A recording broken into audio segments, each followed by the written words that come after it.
Hello everyone, Saraswati Shikshan Sadan Convent Senior Secondary School, Rico Shigangangar. Welcome to all the online classes of class 8th Hindi.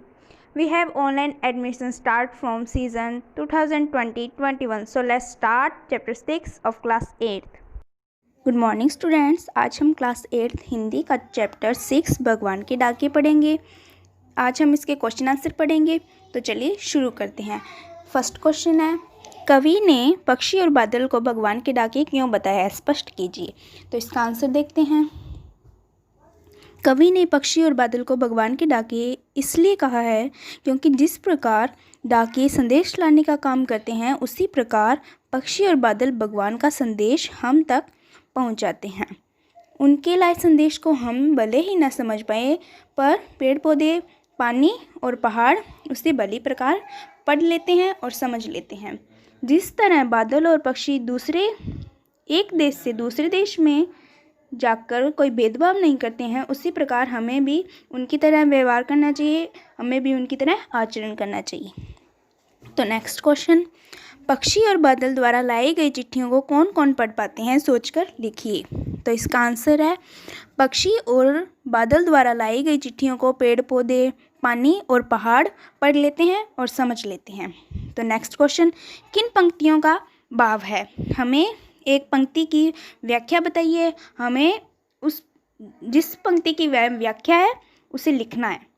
तो पहली है क, पक्षी और बादल प्रेम, सद्भाव और एकता का संदेश एक देश से दूसरे देश को भेजते हैं।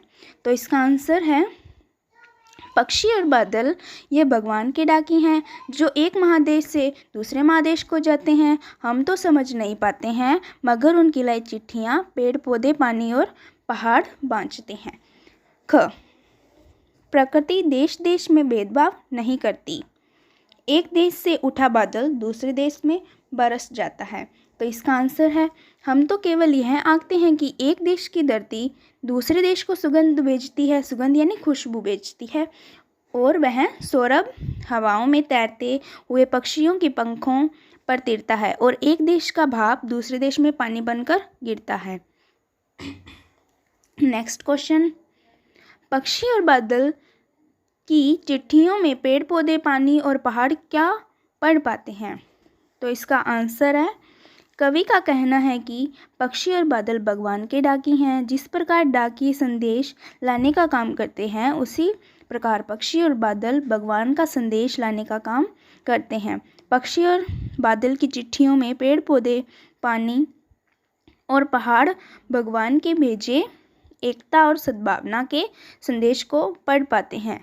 इस पर अमल करते नदियाँ समान भाव से सभी लोगों में अपने पानी को बांटती है।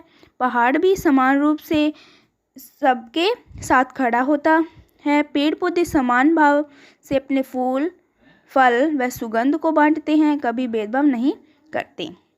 नेक्स्ट क्वेश्चन, एक देश की धरती दूसरे देश को सुगंध भेजती है, इस कथन का भाव स्पष्ट करना है। तो इसका आंसर है, एक देश की धरती अपने सुगंध व प्यार को पक्षियों के माध्यम से दूसरे देश को भेजकर सद्भावना का संदेश भेजती है।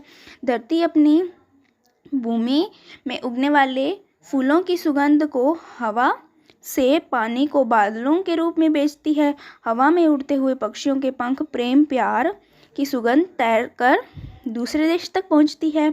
इस प्रकार एक देश की धरती दूसरे देश को सुगंध भेजती है। तो ये थे भगवान के डाके लेसन के क्वेश्चन। कोई डाउट हो तो आप मुझसे पूछ सकते हैं।